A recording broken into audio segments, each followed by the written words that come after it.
제가 교회 리더로 있을 때 왕하가 제 사역을 담당하고 있었어요.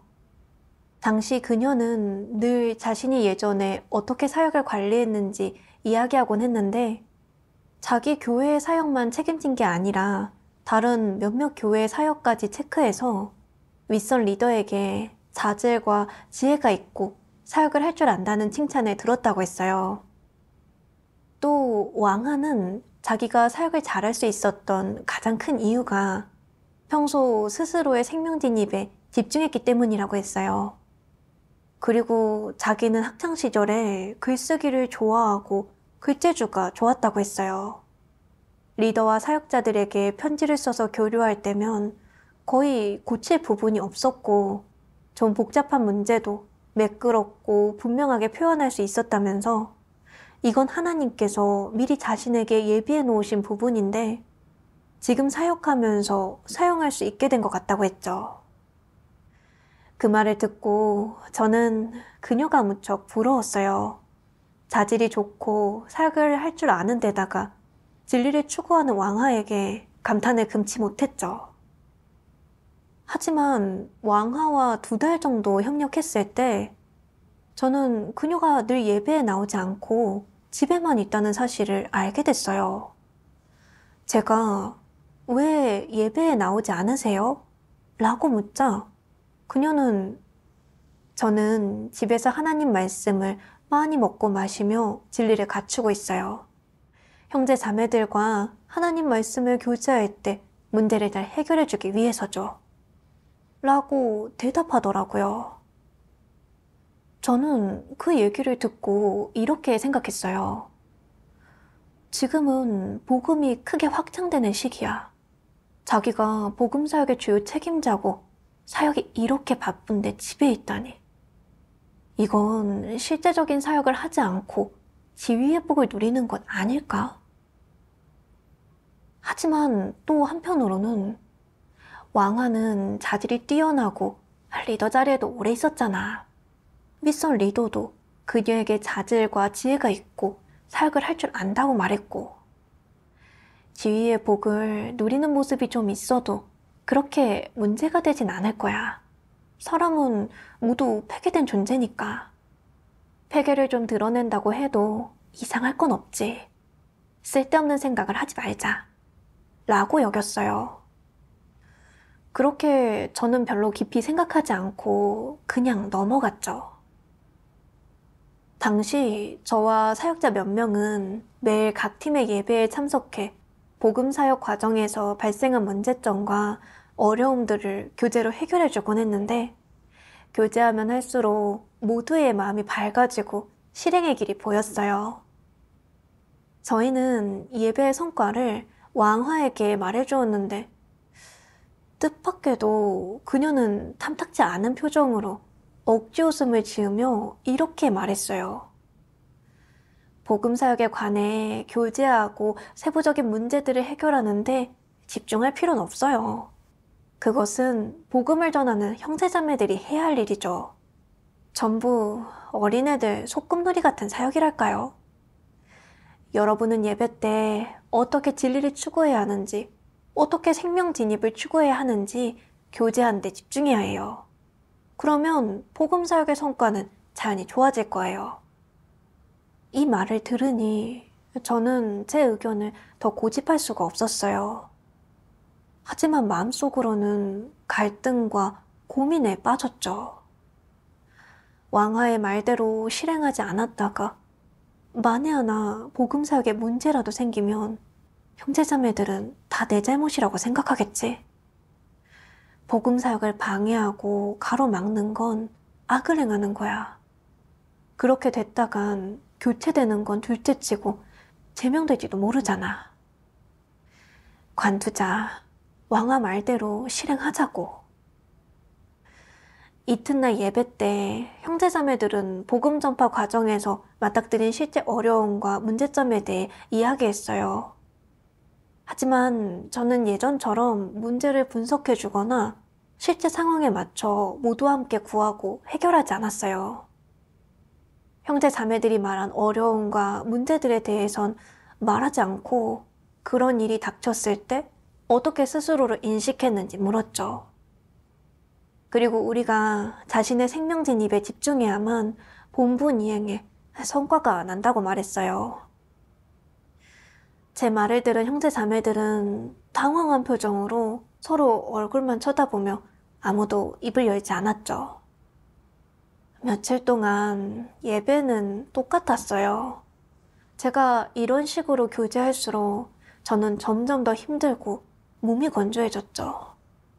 이렇다 하게 할 말도 없어서 예배를 어떻게 진행해야 할지 몰랐죠. 저는 심적으로 무척 고통스러웠어요. 이런 식으로 예배를 해봤자 성과가 나지 않고 문제를 해결할 수도 없다는 생각이 들더라고요. 사역자 몇 명도 저랑 비슷한 느낌을 받았다고 했고요. 저는 사역자 몇 명과 함께 왕하를 찾아가 이 문제에 대해 교제했어요. 이렇게 사역하는 게 정말 문제가 없을까요? 하지만 왕하는 실제 문제들을 해결해 줄 필요는 없다고, 생명 진입에 관해서만 교제하면 복음 사역은 자연히 성과가 날 거라고 고집을 부렸어요. 여러분은 경험이 별로 없어서 상황을 잘 파악하지 못하는 거예요. 그래서 사역에만 집중하고 진리를 추구하지 않는 거죠. 그녀의 말을 듣고 나니까 어떻게 하는 게 좋을지 결정을 내리는 게 더 어려워졌어요. 왕하는 자질이 좋은 데다가 많은 사역을 책임지고 있어. 미션 리더도 그녀를 신임하고 있고. 그러니까 그녀 말대로 하자. 어쨌든 나는 자질이 부족하고 경험도 부족하잖아. 상황을 잘 파악하지 못하는 데다가 그녀보다 뒤떨어지는 부분도 많지. 라고 생각했죠. 그래서 결국 그녀의 방식대로 하기로 했어요. 그동안 다른 교회의 복음 사역 성과는 점점 좋아졌어요. 복음을 받아들인 사람들이 배로 늘어났죠. 하지만 저희 교회의 성과는 오히려 점점 악화됐어요. 저는 너무 괴로웠고 어떻게 실행해야 좋을지 도통 알 수가 없었죠. 그러던 어느 날 사역자 모임 때 다른 교회 리더가 저희 교회 복음 사역에 성과가 나지 않는 원인을 알게 됐어요. 그리고 왕아에게 지위의 복을 누리며 실제적인 사역을 하지 않는다고 지적했어요. 하지만 왕아는 받아들이지 않은 채 울면서 변명했어요. 복음 사역이 성과를 내지 못하는 건 저 혼자만의 문제가 아니잖아요. 다른 사역자들도 책임이 있다고요. 저희는 그녀와 교제하며 진지하게 반성하라고 했지만 그녀는 더더욱 불복하고 불만을 가졌어요. 울고 불고 소란을 피우는 바람에 예배도 정상적으로 진행하지 못하게 됐죠. 그 장면을 보면서 저는 생각했어요. 우리가 복음사역 과정에서 발견되는 문제점을 교제로 해결해주지 못하게 자기가 계속 가로막았잖아. 생명 진입에 집중하라고 하면서 말이야. 그게 자기가 한 말 아니었어? 생명 진입에 집중해야 한다는 주장을 들고 복음사역 과정에 존재하는 실제적인 어려움이나 문제점을 해결하지 않은 건 자기잖아. 사실이 눈앞에 펼쳐져 있는데 받아들이고 자신이 한 일을 인정하기는커녕 책임을 미루다니. 이건 진리를 받아들이지 않는 태도잖아. 저는 윗선 리더에게 왕화의 상황을 보고하고 그녀가 올바른 사람인지 판단하려고 했어요. 하지만 또 한편으로는 이렇게 생각했어요. 어쩌면 요즘 왕화의 내적 상태가 좋지 않아서 그런 걸지도 몰라. 게다가 책망과 훈계를 받아 체면이 구겨졌다고 생각하니 저렇게 크게 반응하는 것일 수도 있지. 단순히 내적 상태가 좋지 않을 뿐인데 윗선 리더에게 보고한다면 윗선 리더가 나를 진리가 없어 분별할 줄 모른다고, 사람을 공평하게 대하지 못한다고 생각하지 않겠어. 게다가 왕화가 그 사실을 알게 되면 내가 고의로 트집 잡는다고 생각할 수도 있어. 그러면 나를 따돌리고 괴롭힐지도 모른다고. 그 일로 나를 교체시키라도 하면 어떡해? 아무래도 좀 더 교제해보는 게 좋겠어. 교제를 마치고 확실하게 분별하게 됐을 때 보고해도 늦지 않으니까. 이튿날 저는 우연히 왕아가 한 자매 앞에서 다른 자매를 판단하고 둘 사이를 이간질하는 것을 듣게 됐어요. 그래서 저는 왕아를 일깨워주려고 했죠. 이 두 자매 사이에는 원래 오해가 있어요. 그런데 그렇게 말하면 두 사람의 감정을 더 자극하기만 할 뿐이에요. 그럼 두 사람이 어떻게 협력해서 사역할 수 있겠어요? 하지만 왕아는 받아들이지 않고 변명을 늘어놓더라고요. 저는 사실만 말했어요. 저는 원래 솔직하고 직설적인 사람이라서 뭐든 보이는 대로 말했을 뿐이에요. 그래서 저는 이렇게 말했죠. 그건 솔직한 게 아니에요. 그 자매님의 모습에 대해 자매님이 한 말은 사실도 아니고 객관적이지도 않았어요. 그건 사람을 판단하는 거라고요. 그렇게 말하면 형제자매에게 상처를 주고 교회 사역에 영향을 끼칠 수 있다는 생각은 안 해보셨어요? 둘 사이를 더 악화시켜서 조화로운 협력을 불가능하게 할 뿐이라고요. 지금 자매님은 이간질한 거예요. 하지만 왕아는 이렇게 반박했죠.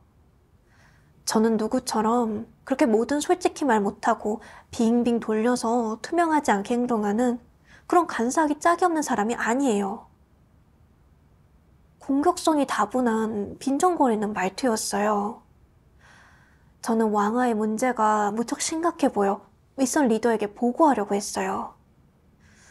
하지만 그때 또 이런 생각이 들더라고요.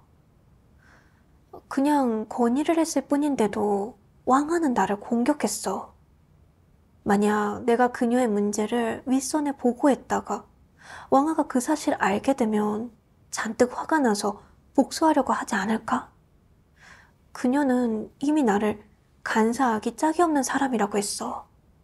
내가 간사한 사람이니 리더 자격이 없다고 정죄하면서 교체시키면 어쩌지? 지금 나는 중국 공산당 경찰에게 쫓기고 있어서 집이 있어도 돌아가지 못하는 처지야. 교체되기라도 하면 고향에 돌아가서 그곳 교회에 예배에 참석할 수도 없고. 그럼 어디로 가지? 그때 당시 마음이 너무 괴로웠고 이런저런 생각으로 밤새 잠을 이룰 수가 없었어요. 고민 끝에 결국 윗선에 보고하지 않기로 결정했죠. 하지만 다음날 아침 2층 침대에서 일어나다가 침대 프레임에 머리를 아주 세게 2번 박았어요. 어찌나 세게 부딪혔든지 머리가 어질어질했죠. 그 즉시 머리에 커다란 옥이 2개 났는데 며칠이 지나도 가라앉지 않는 거예요. 문득 이건 하나님의 징계 아닐까? 라는 생각이 들었지만 당시에 저는 너무 무감각해져서 반성하지 않았어요. 그 며칠간 저는 넋이 나간 사람같이 지냈어요. 성령 역사를 잃은 듯한 기분이 들었죠. 뜻밖에도 사역자 모임을 마친 직후에 윗선 리더가 안배한 형제자매들이 왔어요. 왕아의 상황을 조사하러 온 거였죠. 제가 아는 상황을 하나하나 말하자 사역을 조사하러 온 형제자매가 엄하게 책망하더군요. 이렇게 많은 문제가 있다는 걸 알면서 왜 보고하지 않은 거죠? 문제의 본질을 파악하지는 못했어도 자매님이 본 것, 알고 있는 것, 그녀의 행동들을 있는 그대로 윗선 리더에게 말해줄 수 있었잖아요. 그녀의 문제를 보고해야 한다는 것을 알고 있으면서도 스스로를 보호하기 위해 진리를 실행하지 않은 거군요. 교회 사역을 지키려는 마음은 조금도 없었던 거예요. 자매님은 정말 너무 이기적이고 비열해요. 그런 책망과 훈계 앞에서 저는 몹시 후회되고 죄책감이 들었어요. 그래서 하나님께 기도드렸어요. 하나님, 제가 교회 사역을 지키지 않았다는 사실을 알고 있습니다. 하지만 제 문제의 근원이 어디에 있는지는 모르겠습니다. 부디 제가 스스로를 인식할 수 있도록 깨우쳐 주시고 인도해 주십시오. 저는 회개하고자 합니다. 그 후 저는 하나님 말씀 한 단락을 보게 됐어요. 전능하신 하나님 말씀. 교회의 리더 일꾼이 사역할 때는 반드시 다음의 두 가지 원칙을 주의해야 한다. 첫째, 사역 지침에서 규정한 원칙대로 정확히 행하되 원칙을 어기거나 마음대로 상상하거나 자기 뜻대로 행동해서는 안 된다. 모든 일에 있어 교회 사역을 생각하고 하나님 집의 일을 중시해야 한다. 둘째, 매사에 성령의 인도를 따르도록 신경 쓰고 엄격하게 하나님의 말씀에 따라 실행해야 한다. 이것도 가장 중요한 것이다. 성령의 인도마저 어기고 고집스럽게 자기 뜻과 상상대로 행동한다면 그것은 가장 심각하게 하나님을 대적하는 일이다. 늘 성령의 깨우침과 인도를 어기면 막다른 길에 들어서게 된다. 성령 역사를 잃어버린 사람은 사역을 할 수 없게 된다. 설령 사역할지라도 성과를 거두지 못한다.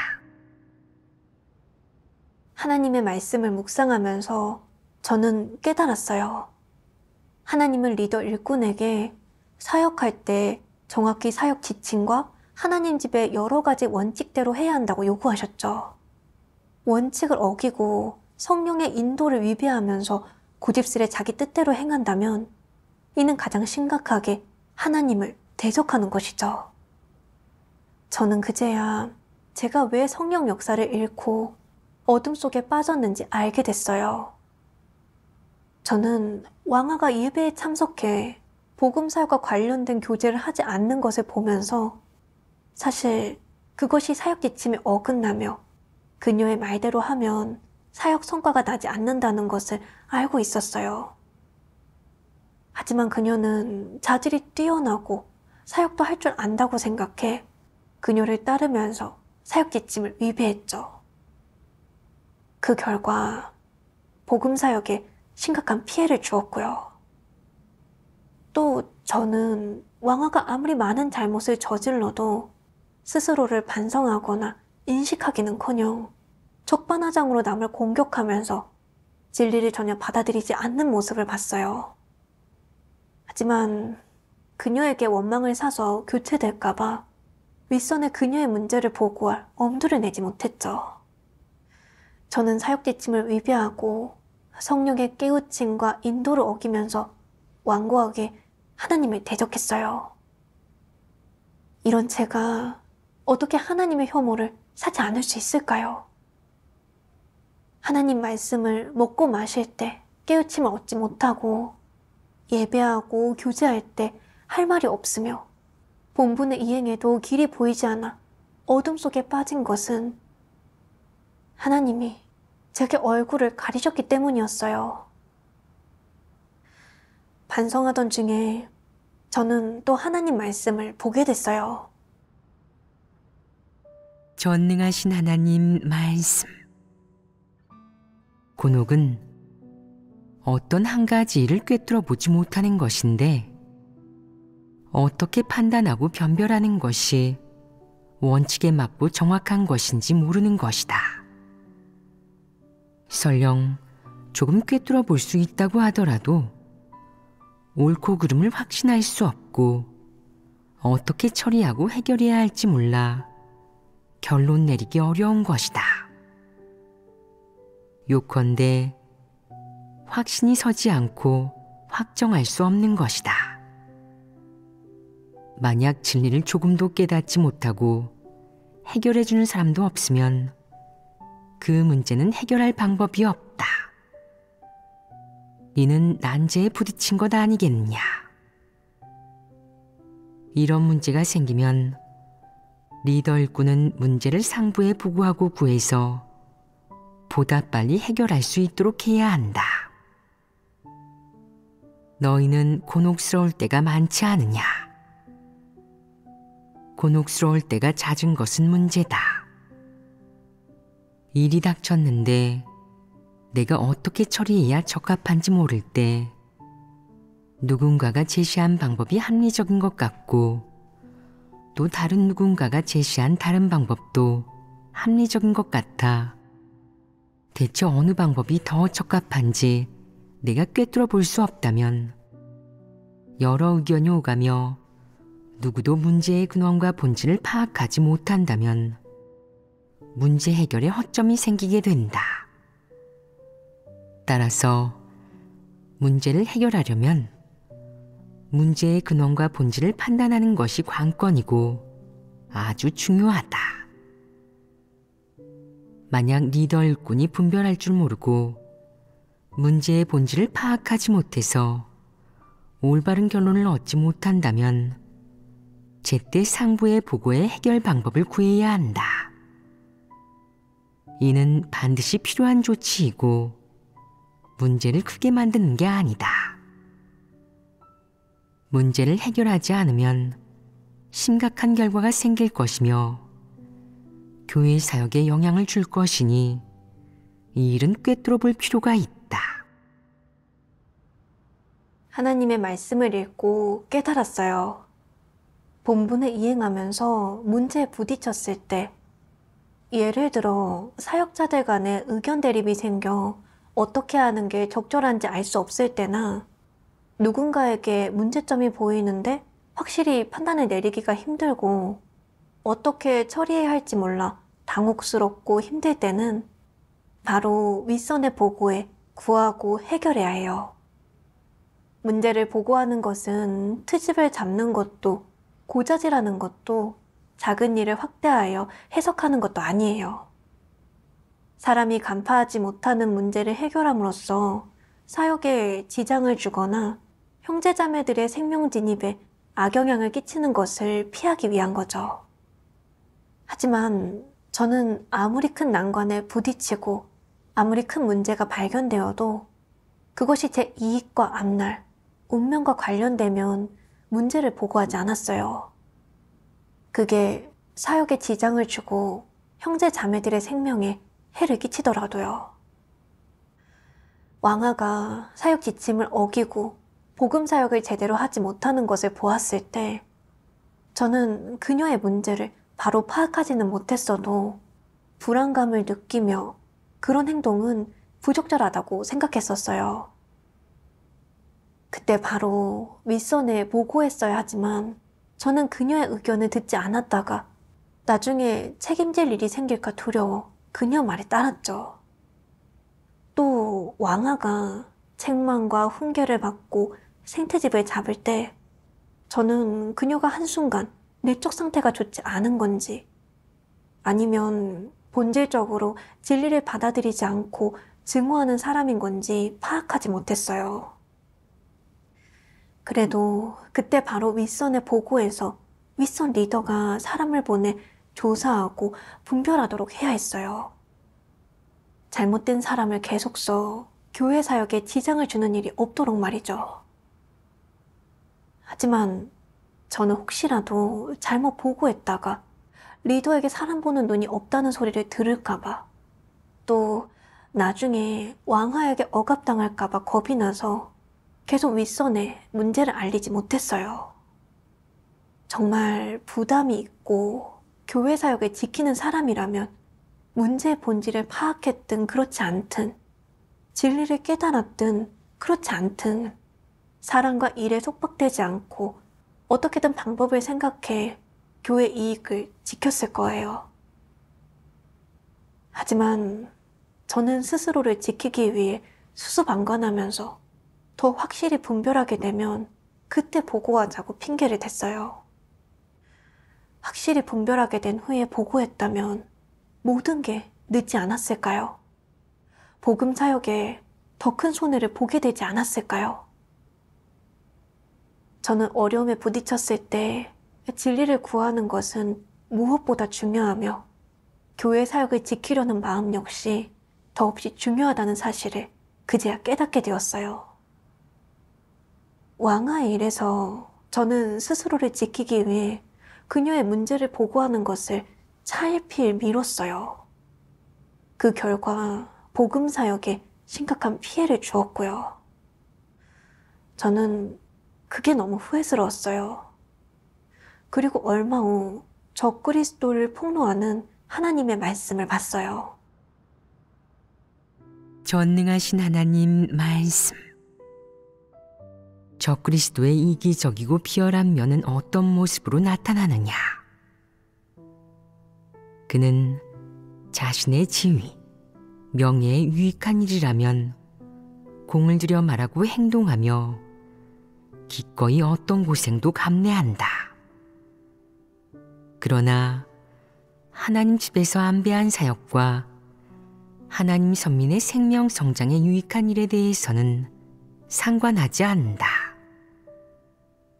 심지어 악인의 방해와 교란, 온갖 악행들로 교회 사역에 심각한 영향을 끼치는 일이 일어나도 그는 자신과 무관한 일인 것처럼 신경 쓰지도 않는다. 누군가 악행을 저지른 악인을 발견해 그에게 알리면 그는 보지 못했다며 모르는 척한다. 어떤 사람은 많은 진리를 깨닫지 못해 어떤 일을 해도 원칙을 파악하지 못하고 일이 닥치면 어떻게 하는 것이 적절한지도 모른다. 이런 상황에서는 어떻게 실행해야 합당하겠느냐? 최저 기준은 양심에 근거하여 행동하는 것이다. 이것이 최소한의 선이다. 양심에 근거한다면 어떻게 해야겠느냐? 바로 진심에 기반을 두어야 하고 하나님의 은총, 하나님이 준 이 생명과 구원의 기회에 떳떳할 수 있어야 한다. 이것이 양심의 역할 아니겠느냐? 내게 양심이라는 이 최소한의 선이 마련되면 보호를 받아 큰 잘못은 범하지 않을 것이다. 하나님을 거역하는 일이나 자신의 책임을 내팽개치는 일, 대충 건성으로 임하고 자신의 지위와 명리, 앞날을 도모하는 일을 쉽게 저지르지 않게 된다. 이것이 바로 양심이 작용한 것이다. 한 사람의 인성에 갖춰야 할 것은 바로 양심과 이성이다. 이는 가장 기본적이고 가장 중요한 것이다. 양심과 정상인성의 이성을 갖추지 못한 사람은 어떤 사람이겠느냐? 개괄적으로 말하면 인성이 없는 사람, 인성이 몹시 나쁜 사람이다. 자세히 말하면 이런 사람에게 인성을 상실한 모습은 어떤 것이 있느냐? 이 부류의 사람은 어떤 특징이 있는지 분석해보자. 구체적으로 어떤 모습을 보이느냐? 이기적이고 비열한 모습을 보입니다. 이기적이고 비열한 사람은 일할 때 건성으로 하고 자기와 무관한 일에서는 강 건너 불구경하듯 하며 하나님 집의 이익을 생각하지도 하나님의 마음을 헤아리지도 않는다. 본분이행과 하나님을 증거하는 일에 아무런 부담이나 책임감을 느끼지 않는다. 또 어떤 사람들은 무슨 본분을 이행하든 책임감이 없고 문제를 발견해도 제때에 상부에 보고하지 않는다. 누군가 방해하고 교란해도 내버려 두고 악인이 악을 행해도 막지 않는다. 하나님 집 이익도 전혀 지키지 않고 자신의 본분과 직책도 생각하지 않는다. 이런 사람은 본분을 이행할 때 실제적인 사역은 조금도 하지 않고 편안함만 탐하고 무골호인이 되어 그저 자신의 허영과 체면, 지위, 이익만을 위해 말하고 행동한다. 자기에게 이익이 되는 일이라면 기꺼이 노력을 기울이고 힘을 쏟는다. 하나님 말씀을 보고 저는 깨달았어요. 사람은 본분을 이행할 때 꿰뚫어 보지 못해 어떻게 해야 좋을지 판단이 서지 않는 경우가 무척 많아요. 하지만 인성이 있는 사람은 양심에 기대 교회의 이익을 지키죠. 반면 양심과 이성이 없는 사람은 오직 자신의 체면과 지위, 그리고 이익을 위해 고려하고 계산하며 문제를 보아도 말하지 않아요. 굉장히 이기적이고 비열한 거죠. 생각해보니 제가 바로 그런 사람이었던 거예요. 제 명예와 지위, 앞날과 종착지를 위해 왕아가 교회 사역을 방해하고 교란하는 것을 보면서도 차일피일 미루며 보고하지 않았으니까요. 저는 명철보신이 살 길이다, 옳지 않은 줄 뻔히 알아도 말을 적게 하는 것이 좋다 등과 같은 사탄 독소로 살았어요. 왕아의 문제를 보고했다가 억압당하고 교체될까봐 겁이 났었죠. 그래서 저는 패기 없는 사람이 어디 있어. 어쩌면 그녀는 한순간 내적 상태가 안 좋은 걸지도 몰라. 문제를 확실히 파악하게 되면 그때 보고하자. 라며 허울 좋은 이유를 댔어요. 그 이유들은 듣기 합리적인 것 같지만 사실 저 스스로를 보호하고 책임에서 벗어나기 위한 것이었을 뿐이에요. 제가 신경 쓴 것은 제 명예와 지위, 앞날과 종착지였어요. 교회 사역을 생각하지도 교회 이익을 지키지도 않았죠. 저는 이기적이고 비열하며 인성이 없는 인간이었어요. 정말이지 은혜도 모르고 팔이 밖으로 굽는 짓을 한 거죠. 그 후 저는 또 제가 왜 왕아의 문제를 보고하지 않고 차일피일 시간만 끌었는지 돌아봤어요. 여러 이유 중 하나는 그녀를 제대로 분별하지 못한 것이었어요. 하나님 말씀의 폭로를 통해 왕아의 행동을 어느 정도 분별하고 간파할 수 있게 됐죠. 전능하신 하나님 말씀. 자신을 높이고 증거하는 수단은 자신을 뽐내고 남을 깎아내리는 것이며 또한 자신을 위장하고 포장하는 것이다. 그렇게 함으로써 남들이 자신의 약점과 결점, 부족한 부분을 보지 못하게 하고 영원히 자신의 빛나는 일면만 보게 한다. 심지어는 소극적이 되어도 남들에게 알리거나 마음을 열고 교제하지 못하며 일을 잘못해도 애써 포장하고 숨긴다. 자신이 본분을 이행하는 과정에서 교회 사역에 끼친 손실은 입에도 올리는 법이 없지만 아주 작은 기여나 성과만 있어도 즉시 끄집어내 자랑한다. 자신이 얼마나 재능 있고 자질이 좋은지, 자신이 얼마나 남다르고 일반인보다 뛰어난지 온 세상 사람들에게 알리지 못해 한스러워한다. 이것이 자신을 높이고 증거하는 방식이 아니냐. 자신을 높이고 증거하는 이러한 행위가 양심과 이성이 있는 사람이 하는 행동이겠느냐? 그렇지 않다. 그럼 사람이 이런 일을 할 때 일반적으로 어떤 성품을 드러내겠느냐? 교만함이다. 이는 가장 주된 성품 중 하나다. 그 다음으로는 간사함이 있다.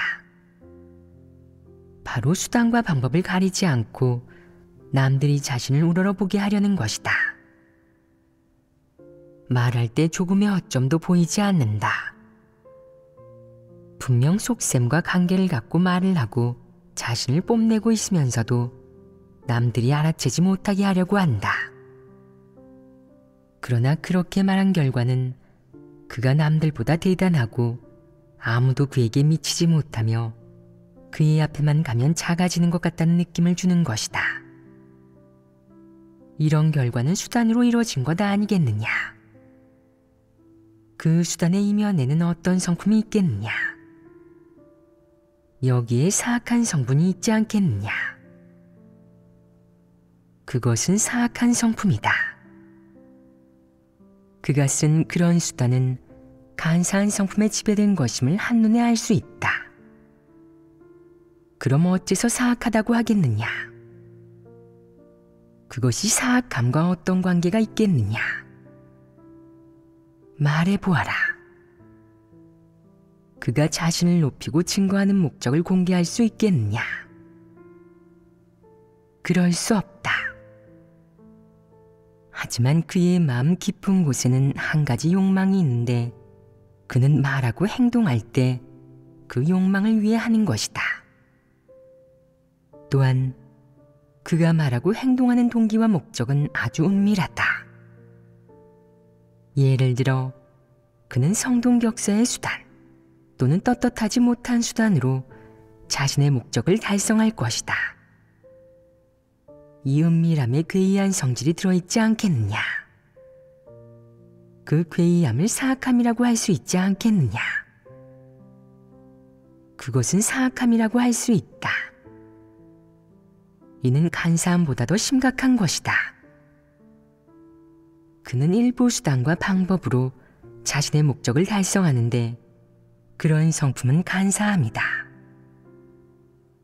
하지만 그는 늘 남의 추종과 악망, 숭배를 받고자 하는 마음속의 야심과 욕망에 지배되어 자신을 높이고 증거하며 수단과 방법을 가리지 않고 염치 없이 그런 일을 저지른다. 이것은 어떤 성품이겠느냐? 이는 사악함에 이른 것이다. 하나님의 말씀을 통해 저는 깨달았어요. 적그리스도는 성품이 교만하고 사악해서 갖가지 수단으로 스스로를 높이고 증거하면서 남들이 부지중에 그를 우러러보고 숭상하게 하여 누구도 그보다 못하다고 생각하게 하죠. 그렇게 함으로써 상대를 농락하고 통제하려는 목적을 이루고요. 하나님의 말씀을 보면서 저는 왕하의 일처리 수법과 속셈, 목적을 어느 정도 분별하게 됐어요. 왕하와 함께한 시간을 돌이켜보면 왕하는 늘 자신이 어떻게 사역을 해왔는지, 윗선 리더가 자신을 어떻게 칭찬했는지 뽐내곤 했어요. 또 은연중에 자신은 생명진입에 매진하고 진리를 추구하는 사람이라는 인상을 주었죠. 이 밖에도 그녀는 자신의 은사와 특기를 내세우곤 했어요.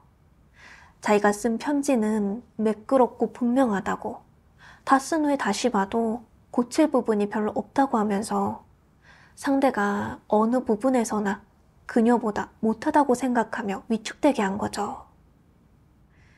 왕하는 다양한 수법으로 스스로를 뽐내고 내세웠지만 자신의 패괴를 폭로하는 일은 없었어요. 그녀는 사실을 왜곡하고 스스로를 꾸미는데 몹시 능했죠. 자신을 단단히 포장해 누구도 그녀의 연약함이나 결점, 괴이한 속셈을 간파하지 못하게 한 거예요. 사실 윗선 리더는 여러 번 그녀가 사람을 발탁하고 사용하는 면에서 원칙이 없고 제멋대로 본분을 이행한다고 폭로하고 책망한 바 있어요. 하지만 그녀는 이런 것들을 입에 올리는 법이 없었죠. 그저 윗선 리더가 자신을 어떻게 칭찬하고 신임했는지만 말하면서 사람들에게 자신의 빛나고 아름다운 모습만 보여준 거예요. 또 왕하는 늘 집에만 머물며 실제적인 사역을 하지 않았어요. 이는 분명 지위의 복을 누리는 행동이었죠. 그런데도 그녀는 형제자매들에게 하나님 말씀을 교제하고 문제를 해결해주기 위해 집에서 더 많은 진리를 갖추는 거라고 했어요. 이 밖에도 왕아는 복음 사역에 존재하는 실제적인 문제들은 해결하지 않으면서 예배 때 복음 사역의 문제를 해결하는 것은 사역에만 매진하고 생명 진입에 집중하지 않는 것이라는 궤변을 늘어놓았죠. 그리고 수시로 남을 공격하고 깎아내리며 다른 이들이 하는 실제적인 사역을 어린애들 소꿉장난으로 치부했어요. 또 왕아는 이간질을 하고 뒤에서 남을 헐뜯으며 형제자매들 사이를 망쳐놓았어요.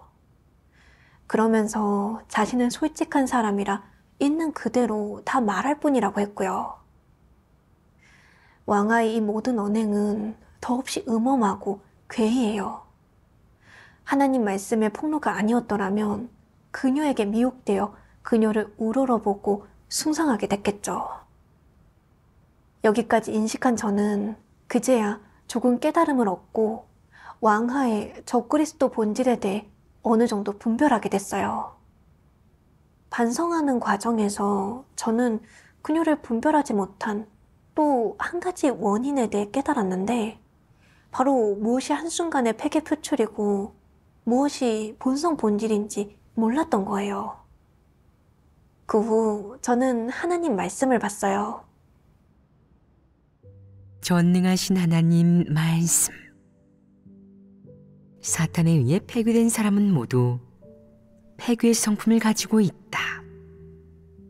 하지만 그들 중 일부는 그저 성품이 폐괴된 것에 그치는 데 반해 그렇지 않은 사람도 있다.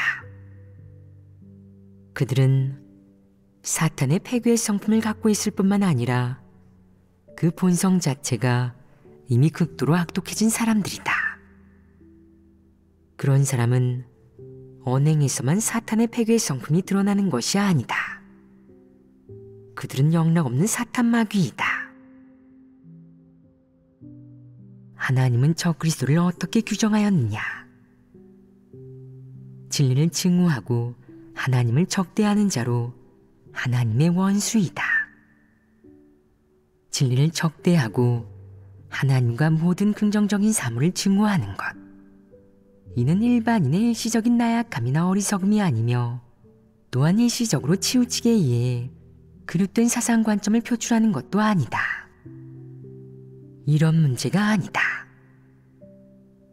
그것은 적그리스도이며 하나님의 원수이고 모든 긍정적인 사물과 모든 진리를 증오하고 하나님을 증오하며 하나님을 적대하는 그런 존재이다. 하나님은 이런 존재를 어떻게 보겠느냐? 하나님은 구원하지 않는다. 이런 사람들은 진리를 멸시하고 증오하는데 이것이 바로 적그리스도의 본성 본질이다. 너희는 이 일을 분명히 이해했느냐? 여기에서 폭로한 것은 사악함, 흉악함, 그리고 진리에 대한 증오이다. 이는 폐괴의 성품 중 가장 심각한 사탄 성품이고 사탄의 가장 전형적이고 가장 본질적인 것들이지 일반적인 폐괴된 인류가 표출하는 폐괴의 성품이 아니다.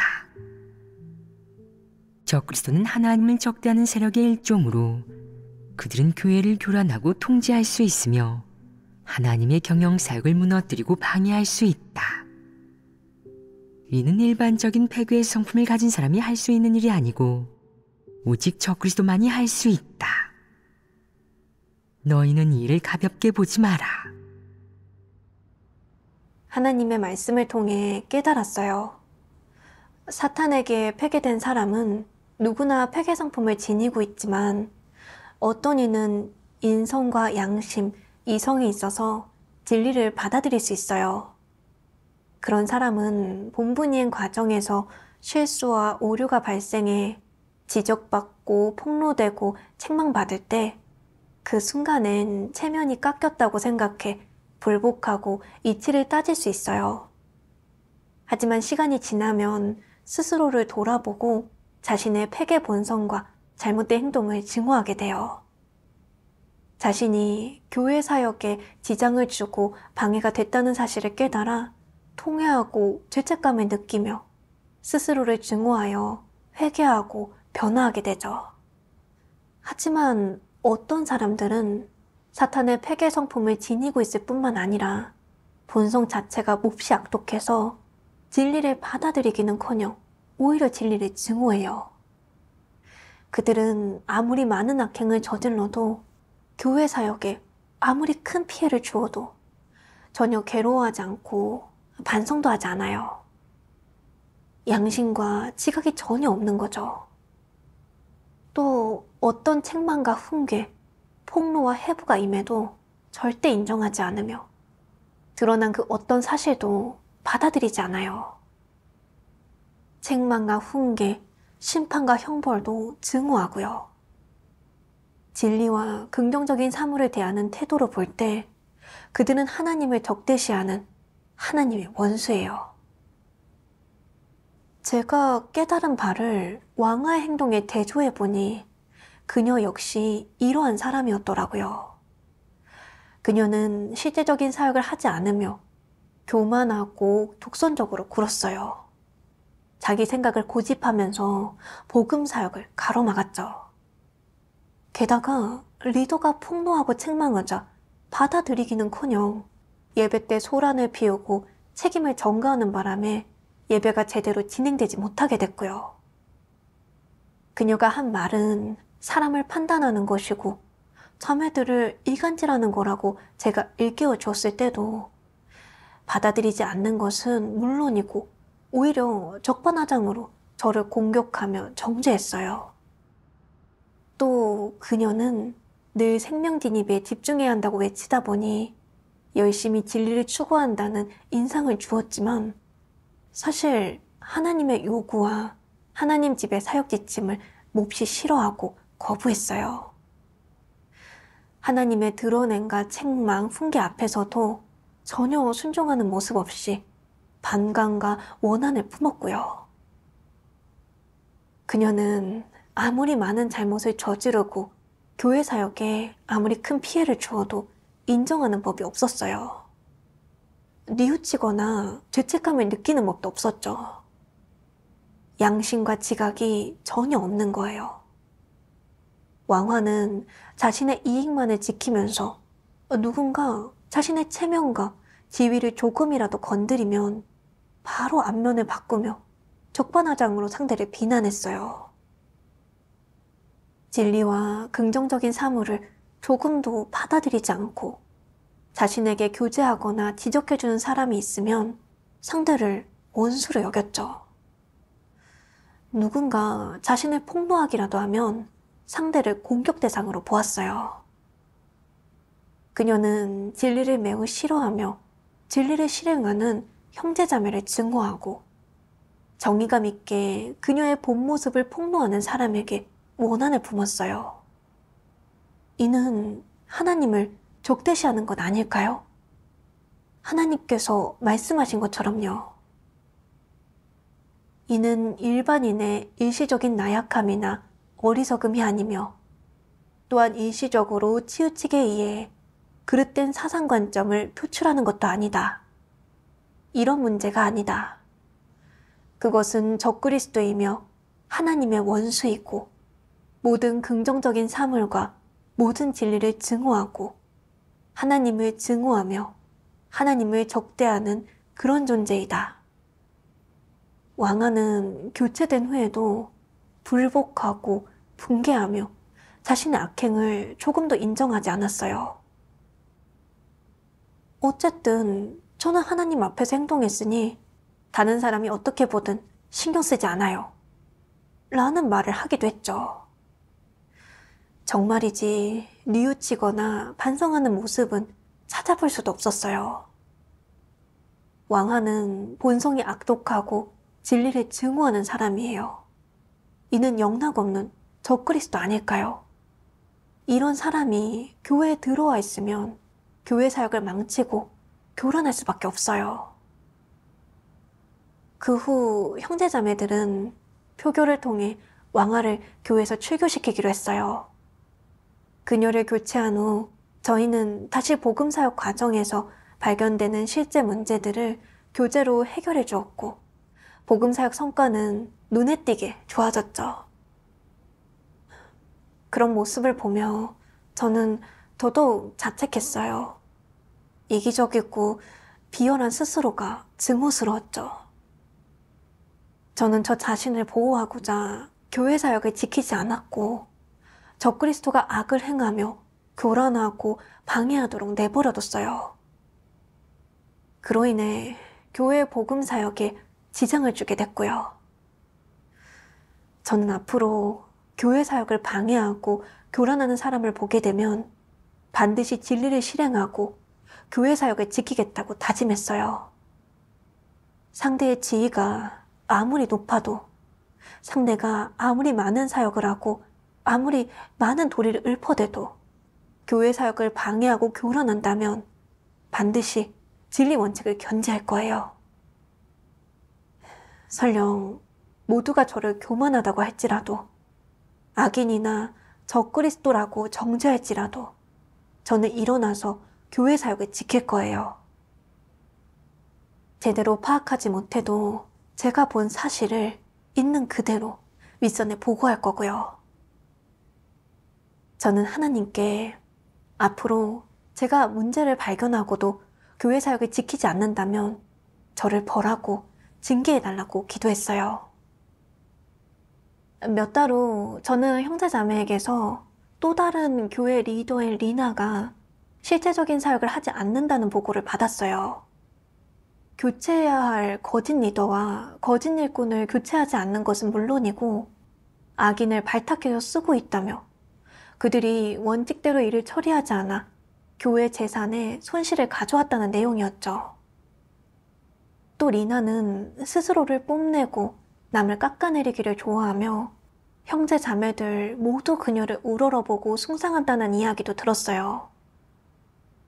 사역자들이 그 문제에 관해 몇 번이나 교제하고 지적해 주었지만 그녀는 받아들이지 않았다고 하더라고요. 이 밖에도 리나는 윗선 리더를 판단해서 사역자들이 윗선 리더에게 선입견을 갖게 했어요. 윗선 리더가 사람을 보내 사역을 이행하게 하자 리나는 그 사람을 한쪽에 방치했다고 들었어요. 업무에 협력하지 않을 뿐만 아니라 리더가 보낸 사람은 문제를 해결하지 못한다고 뒤에서 판단하고 헐뜯었다고 했어요. 그 결과 사역이 제대로 진행되지 못했다고 해요. 이러한 상황을 알게 된 저는 리나가 적그리스도의 가능성이 크다고 보고 사역자와 상의하여 되도록 빨리 그녀를 교체하고자 했어요. 하지만 리나가 저와 협력하는 자매의 여동생이라는 사실을 알게 되자 망설여졌어요. 만약 내가 리나를 교체하면 파트너 자매가 나를 어떻게 볼까? 리나에게 너무한다고 하진 않을까? 라는 생각이 들었죠. 이리저리 고민하다 보니 마음이 점점 복잡해졌고 이 일을 어떻게 처리하는 게 좋을지 모르겠더라고요. 바로 그때 저는 제 내적 상태와 마음가짐이 옳지 못하다는 사실을 깨달았어요. 저는 또 제 이익을 지키려 하고 있었죠. 지난번에 스스로를 지키고 보호하는데 너무 집중한 나머지 적그리스도를 제때 폭로하지 못해 교회 사역에 큰 해를 끼치고 돌이킬 수 없는 과오를 남겼으니 이번에는 진리를 실행하고 교회 사역을 지켜야지 절대 제 이익을 지키려고 해서는 안 된다고 생각했어요. 다른 사람들이 저를 어떻게 보든 가장 중요한 것은 하나님의 마음을 만족해 해드리는 것이니까요. 그래서 저는 사역자와 함께 원칙에 근거하여 리나를 교체했어요. 그 후 조사를 통해 리나가 늘 스스로를 높이고 뽐내면서 다른 사람을 미혹하고 우롱하며 교회를 통제하여 독립 왕국을 세우려고 했다는 사실을 알게 됐어요. 그녀는 적그리스도에 속하는 인물이었죠. 교회에서는 다수결을 통해 그녀를 교회에서 출교시키기로 했어요. 저는 육을 저버리고 진리를 실행하며 원칙대로 일을 처리하자 마음이 평안하고 안정되고 행복해진다는 사실을 알게 됐어요. 또 진리를 실행해야만 간증이 있고 사탄을 부끄럽게 할 수 있다는 사실을 깨달았죠. 하나님의 인도에 감사드려요.